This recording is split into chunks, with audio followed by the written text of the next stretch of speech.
Hello guys! Ayan, nagkaroon po tayo ng technical problem, okay? Nasuspend po na ano po tayo, na copyright po ata tayo. So, mukhang di na lang tayo mag-stream sa ating live para di po tayo ma-copyright. Okay, so bago tayo mag-start, hintayin mo natin yung mga viewers. Please invite your classmates sa ating bagong YouTube link. Okay, so please invite your classmates po sa ating bagong YouTube link para makapag-resume na tayo ng ating debate. Okay. Hello, narinig po ba ako sa mga YouTube viewers natin dyan? So please invite your classmates para po, please invite your classmates guys para mas marami tayo dito. Okay, so yan, sige guys, let's invite pa other students here on our YouTube's live. Ayan, medyo na-suspend, na ano tayo, na copyright tayo. So hindi na tayo mag-play ng music. Ganun pala ang nangyayari. Okay, so sige, let's just wait for more supporters. Ayan, shout out daw po kay Cherry May. Ayan, shout out muna tayo. Ayan, habang wala pa tayo, habang we are still waiting for the participants, no? And we are still waiting for audience. Okay, ayan. So, medyo naging mainit ang labanan natin kanino for debate session 2. Okay, again, reminders for our debaters who cannot add more information to our debate. Okay, lahat po na napag-usapan kanina with the opening statement and our further arguments will only be the topics that we will be tackling on the second part of the debate. Okay, you cannot add any more information. Okay, shoutout daw po kay Angeline. Ayan. Naging live na tayo ngayon. Okay. So guys, please again invite other audience pa para ano. And also we are still waiting for our judge na rin para maglumipat dito sa ating bagong YouTube stream. Okay? So ayan. So yan, mukhang dumadami na tayo ngayon. Bumabalik na po ang ingay ng ating mga Curtis audience. Ayan, so please share our YouTube link guys para mas maraming maka-join sa atin, para mas maganda yung batuhan natin ng mga cheer dito sa ating YouTube live. Ayan, so we are still waiting for more debaters, I believe. No, so hinga-hinga po muna tayo. Ayan. Pa-shoutout daw kay Jazz. Ayan. Hello po sa lahat ng ating YouTube viewers. Ayan. So, hinay-hinay muna tayo habang nag-aantay ng debaters as well as mas audience pa yung mga klase natin. Okay?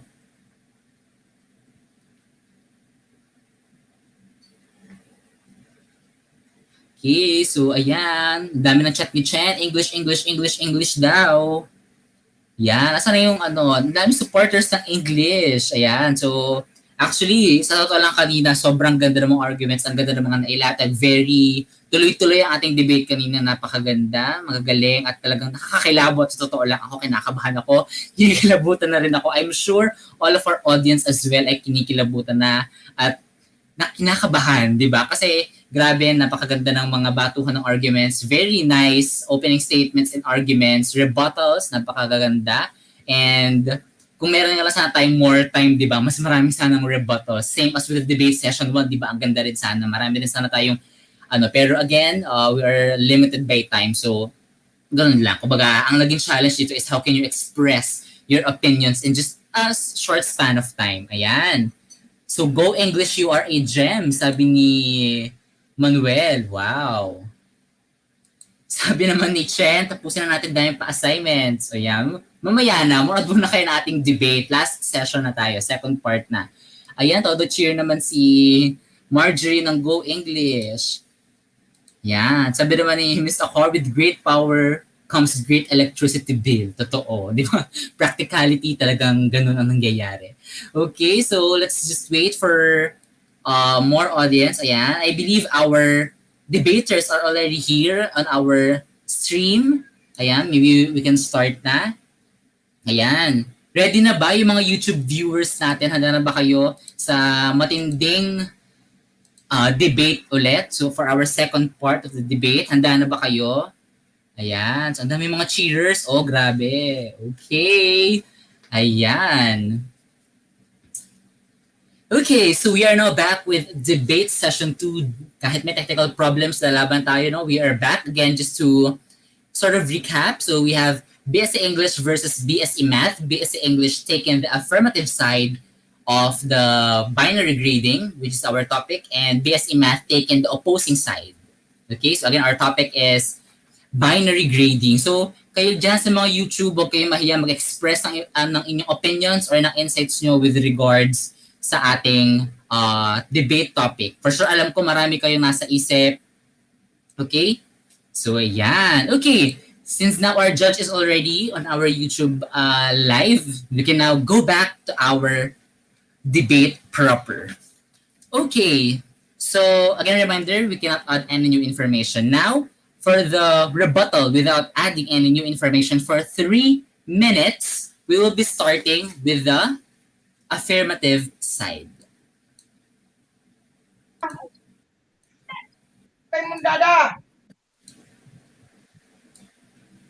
Okay, so affirmative side, once you are ready, you can now start your rebuttal. Thank you.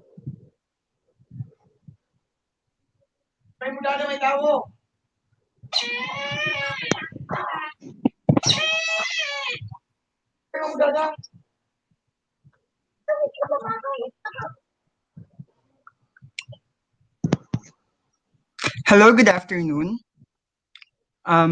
So let me first oppose your argument that binary grading system discourages effort.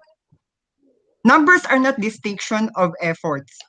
A passing grade itself is a reward as recognition for your effort. It may be little or much. Therefore, you are implying that students are studying to only attain for good grades. Then, if it is only for good grades, then the purpose of education is not met. That would be all. Okay, so my turn. So I would just You've also mentioned that okay. So I would just like to rebut what you've said, that global competition, about that global competition. I have actually sorry because you're not listening. I have talked about it earlier. So I said that once binary system is actually used, the DepEd and the CHED will have to change their system. They would have to level up their what do you call this? Their average, in order for us to compete with other places, with other colleges. And with regards to Eric, we are talking here about motivation, right? So instead of doing things just for the sake of grades, we have to have this intrinsic motivation, that we should be motivated to do things because we want to. Then that's it. Carlos? I would like to add that if we're talking about discrimination, you can really talk about binary actually discriminate students more than numerical system when you yourselves you have stated that students are classified. As much as we hate to admit it, classification is a form of discrimination. You're basically saying that we can classify students whether they're excellent, they're average, or they're poor, and then so on and so forth. But if we're talking about discrimination, then don't you think that 2 points of discrimination for the binary system, either passing or failing, would be better than, let's say, from 75 to 99? There's like 24, 25 points of discrimination that would exist. There's the students where they are 85. Oh, he's just average. He's 74. He's a failing student, right? So you can't necessarily say that discrimination is much less in numerical systems when you have 24 more points of discrimination compared to binary. And when we're talking about competition, when we're talking about competition, would you rather instill a sense of competition rather than a sense of collaboration? Because we've all observed it. There are always competent students that it's time. Okay, Sorry. so Time is up. Okay, so thank you, affirmative side. So my apologies, no? So it should be opposing muna than affirmative, opposing, affirmative. So we will just go with the flow na lang. That affirmative, opposing, affirmative, opposing. So my apologies for that. Okay, so now for the rebuttal of the opposing side, now let's hear it from the math majors.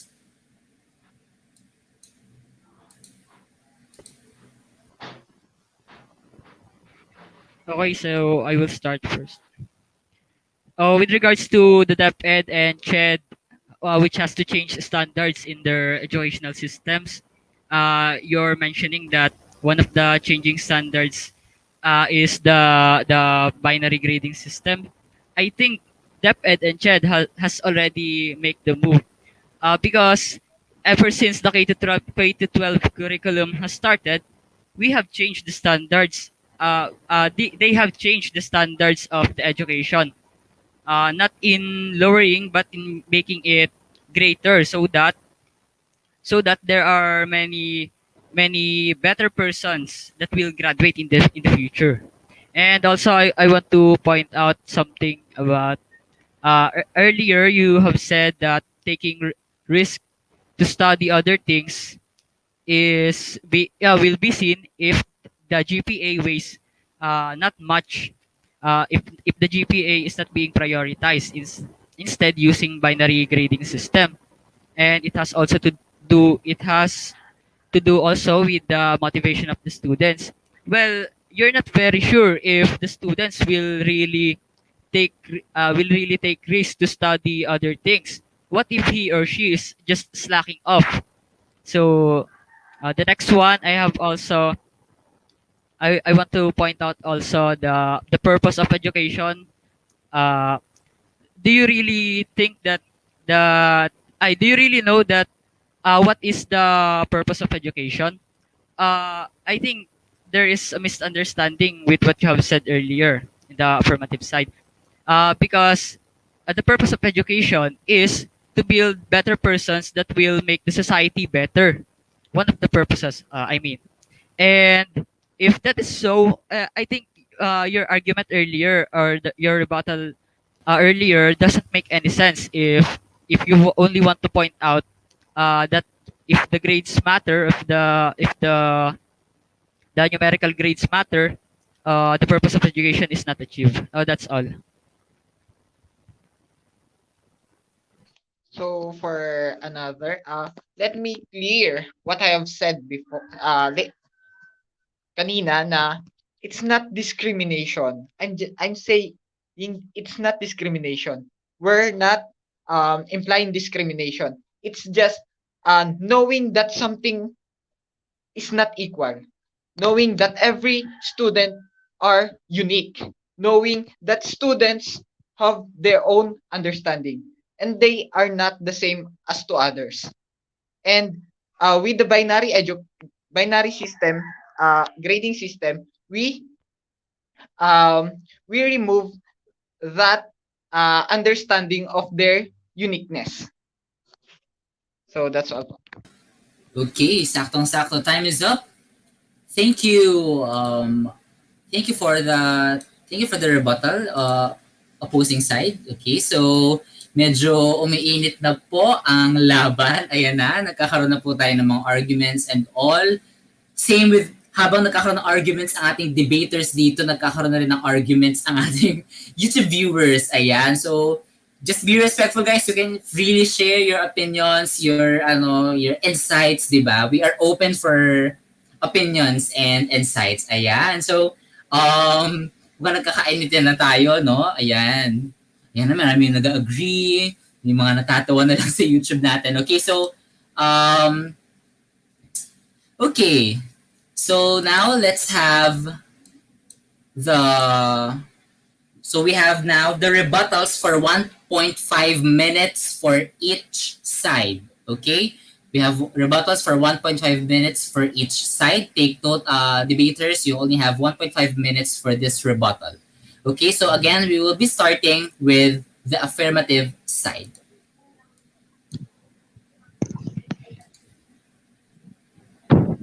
Yeah, when we're talking about Hi, am I heard? Sige, Sela, ikaw muna. Okay, so first, I would just like to question that his purpose of education to make society be better. Is it the only purpose of education? Is learning also a purpose of education? What if the students are only doing things to have a higher grade, and also because of that they will have this cum laude thing on their resumes, and they will probably make the society better? How about the factor of learning itself, the skill? And we are talking here about the intrinsic motivation. If students are satisfied of their learning, they really learn, and they learn what they want. They learn because they want to. I think it's actually better. And with your inequality and the discrimination thing, and the thing that Roy is saying, I think autonomy is a satisfaction, and I think also it's better to have this self-regulation, self-assessment, and self-advocacy, not just evaluate ourselves because of grades. And with regards of the UP, I mean the thing that you're saying regarding the level of education global competency, I am talking about the average or the level will be changed. Um, yes, the DepEd actually already you're saying that Okay, so DepEd is already sorry, having these Rosella. changes and so on and so forth. But look about UP. Sorry, Rosella. Sorry for interrupting. I'm very sorry for that. So your time is up.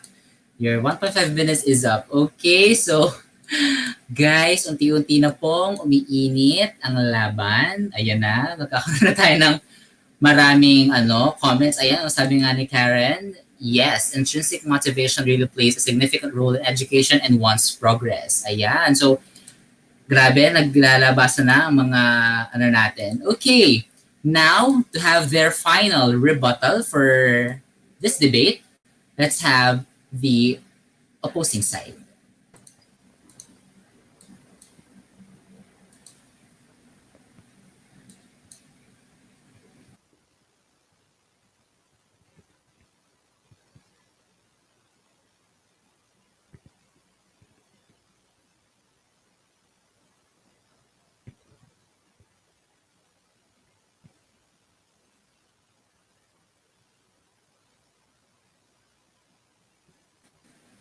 Okay, lovely. We are not hearing your voice po.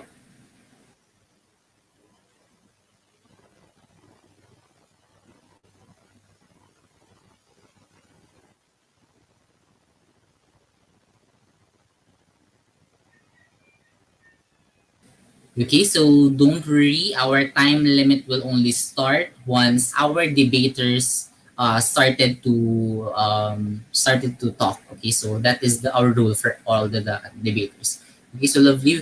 We still cannot hear you. We cannot hear you. Lovely. Okay, so can someone take over for the rebuttal of the opposing side? Take this opportunity. Um, what Rosella said that about the less bias and the change of standards and systems. For we can changing standards and systems needs a lot of time of planning and organizing our ideas and how can we implement those changes. And it takes time. Like for example, the K to 12 curriculum, wherein it takes more than years before it has been implemented. And knowing that our current situation or the situation that even though we have the knowing the limitations of our ability to spread and communicate to those who are far from us, from the remote areas, it would be very it would be challenging for us to change a grading system. And also, binary system of grading promotes less efforts, and also um, from we must retain the ability of our students to surpass Okay, their limits.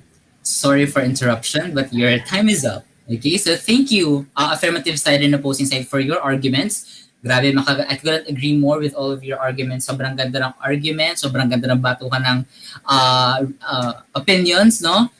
Hindi ko ma-imagine lalo na pag face-to-face to, di ba? It would be more fun, no? Kung face-to-face to and if we have given more time. Pero sadly, hindi ganun kahaba yung time natin for our debate.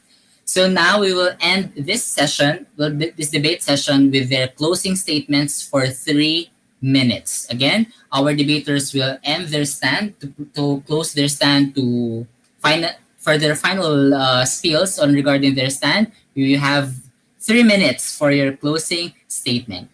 Again, we will be starting with affirmative side.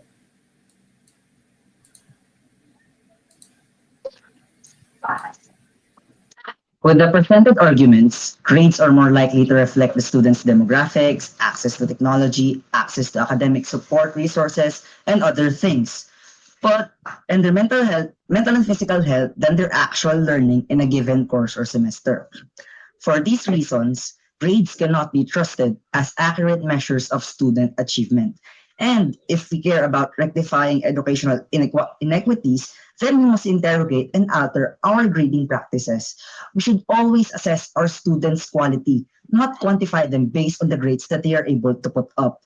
It is clear why grades would be preferable. They offer clean lines, defined lines of demarcation between types of performances, types of students, and types of future outcomes. They point us in a few clear directions. They tell us that the student needs help. They tell us that the student has talent. They tell us when a student is just skating by. But grades don't tell us how to help, how to cultivate talent, or how to push students beyond the bare minimum. All we know is who to reward and who to punish. But punishment should never have a place in college or education. College and education is meant to challenge students, to make them become better, to let them look for deeper meanings. Educators should take up the same gauntlet and accept the challenge of providing richer and more meaningful evaluative feedbacks. Let me end this it with this. It's about time that we rethink our ways. We side with the numerical grading system because we've been conditioned since we were kids, since we were grade school students, that we need to go for the line of nines. That's the goal. That's the bacon. Take home the bacon.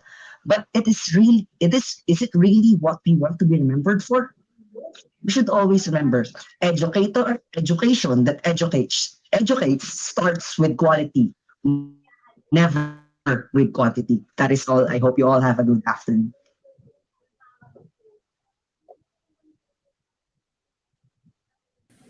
Okay, so would you like to wrap up with 1 minute or you would like to end with that? So that with that we strongly and proudly affirm that binary grading should be utilized po.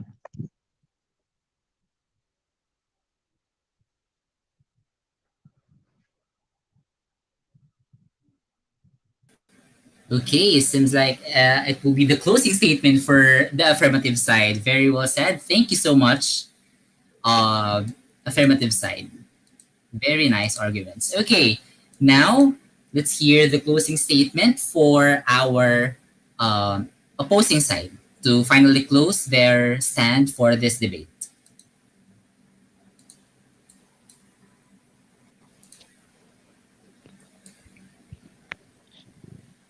So, in order for us to conclude our stand and arguments, we would like to quote what Thomas R. Gerke has stated, which is to develop grading and reporting practices that provide quality information about student learning requires clear thinking, careful planning, excellent communication skills, and an overriding concern for the well-being of students. What we need is improvement, not replacement. And another thing, a numerical grading system will give motivation and inspiration to students, because of the incentives that they may receive from getting such great grades. Um, they will treat them as their rewards for their hard work, as in legitimate hard work. That's all. And also, evolution of grading and assessment with integrity while supporting student learning and teaching efficacy is what we need. And um, that's why we believe that retaining what we have as of now is enough for us to uh, to have success. Thank you. That's all.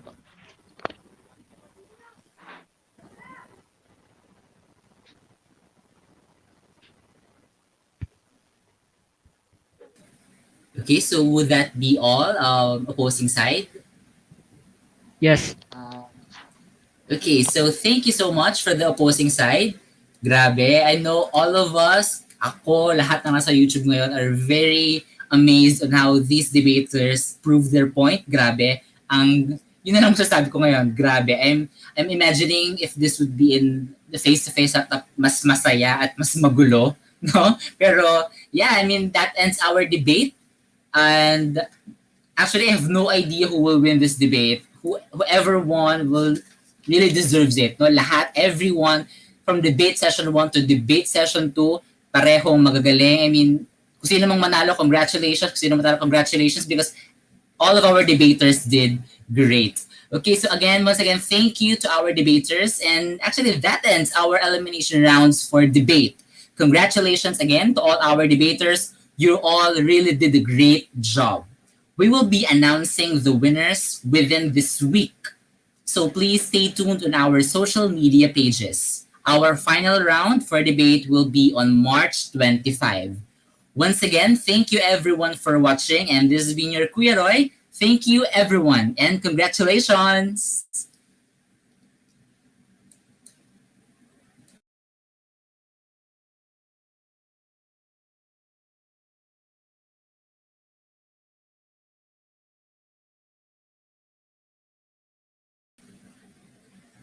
And once again, babalik po ako. Once again, I would like to thank again po our judge for this debate. Sana po ay maging maisip po. No? For sure, nahihirapan po kayo ngayon mag-judge Miss Aiza. Thank you so much po again. So once again, guys, thank you for watching.